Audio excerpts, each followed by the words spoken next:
Morning வந்து எழுந்திரிச்சோனே hair wash பண்ணிடலாம் அப்படின்னு சொல்லிட்டு ஹேர் வாஷ் பண்ணிட்டு வந்துட்டேன். ஏன்னா வந்து ரொம்ப நாளாச்சு ஹேர் வாஷ் பண்ணியே. தலலாம் அரிக்க ஆரம்பிச்சுரும் ஒரு டைம்ல. அதெல்லாம் ஹேர் வாஷ் பண்ணி அப்படின்னு சொல்லி ஒரு முடிவுல பண்ணிட்டு, ஒரு மாரி மைண்டு கடுப்பா இருந்துச்சு. அதில வந்து எனக்கு பிடிச்ச சீரிஸ் ஹாரி பாட்டர் பார்க்க ஆரம்பிச்சுட்டேன். ஹாரி பாட்டர் ஃபேன்ஸில வந்து கீழ ஒரு பிளாக் ஹார்ட்ட போட்டு போங்க கமெண்ட்ல. அப்புறம் வந்து ஒரு கேரட் எடுத்து சாப்பிட்டேன். ஏன்னா வந்து ஒரு மாரி இருந்துச்சு. பசிச்சுக்கிட்டே இருக்கு எனக்கு வேற அடிக்கடி இப்பலாம். சாப்பிட்டு நானும் போய் படிக்க உட்காந்துட்டேன். ஏன்னா எக்ஸாம் நெருங்கிட்டே வருது. படிச்சாகணும் மேக்ஸ். எனக்கு மேக்ஸ்னாலே பிடிக்காது. ஐயோ! மேக்ஸ் இவன்லாம் எவன்டா கண்டுபிடிச்சான்?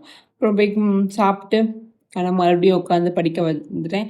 எப்பலாம் நான் படிக்க உட்காந்தேனோ, இந்த குட்டி வாண்டு வந்து என்ன டிஸ்டர்ப் பண்ணிக்கிட்டே இருக்கான். குறுக்க இந்த கௌசிக் வந்தா சொரிஞ்சோணுமா அந்த பயலுக்கு.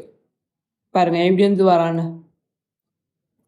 நானே என்னைக்காச்சும் தான் படிக்கிறேன். அதையும் வந்து பண்றான். சரி ரைட்டு. அப்புறம் ஸ்கின் கேர் என்னோட லிப் வந்து வெடிச்சுக்கிட்டே இருக்கு. எனக்கு ஒரு மாரி பிடிக்கவே இல்ல. அதனால லிப் பாம் போட்டுப்போம். ஏன்னா வந்து என்னன்னு தெரியல. இப்போ ரீசென்ட் டேஸா எனக்கு அப்படிதான் இருக்கு. ரொம்ப வந்து வாய் வெடிக்குது. நம்ம லிப் பாம் போட்டுப்போம்.